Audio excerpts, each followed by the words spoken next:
السلام علیکم ورحمت الله وبرکاته. رحمانی روشان سلامونه را لیږلي او د سلام نه یې وروسته لیکلي چې زه یوه پوښتنه لرم. که د چا څخه یو رکات تیر شوی وي، ته راغلی د مازدیګر په لمانځه کې د امام پسې اقتدا وکړه، امام ستانه یو رکات کړی، په دویم رکات کې امام سره شریک شوي، نو په وروستنۍ قاعده کې امام سلام وګرځوه، تا هم ورسره سلام وګرځوه، نو دغه کس ځای بدل که، وروسته ورته یاده شوه چې ما نه خو یو رکات تیر شوی و، آیا دغه کس به ټول مونځ راګرځوي او که به بیرته ځي هغه خپل یو رکات به پوره کوي؟ که چیرته دې داسې یو عمل نه وي کړی چې هغه د لمانځه منافي وي،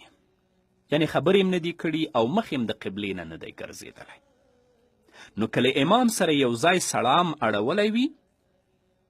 نو د لمانځه په آخر کې د سجدې سهوي ضرورت هم نشته دی، ځکه لانه مقتد به، دا د امام پسې اقتدا کوونکی دی.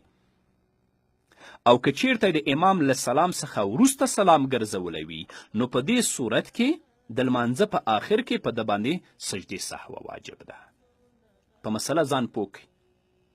تا نه یو رکات تیر دی، امام په آخره قاعده کې سلام وګرځوه، تا هم ورسره سلام وګرځوه، د ځای نه دې پورته شوې، چا سره دې خبرې نه دي کړي، مخ دې د قبلې نه نه دی ګرځېدلی او امام سره دې یو ځای سلام ګرځولی، راشه به خپل هغه یو رکات پوره که، هیڅ مشکل نشته، سهو هم در باندې نشته. هو که د امام نه وروسته سلام ګرځولی وي، بیا سهوه در باندې لازم ده، او که د مخ د قبلې نه ګرځېدلی وي او یا دې خبرې کړې وي، نو بیا د ټول مانځه اعاده در باندې لازم ده. علامه حسکفي رحمه الله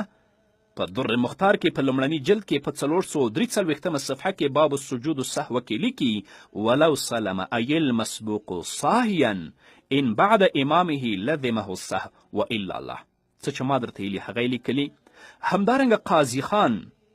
په فتاوای قاضي خان کې په هامش د هندیې کې په لومړني جلد کې 123 صفحه کې باب السجود السهو کې لیکلي اذا سلم المسبوق صاحیا يلزمه السهو قيل هذا إذا سلم بعد الإمام فإن سلم مع الإمام لا سهو عليه.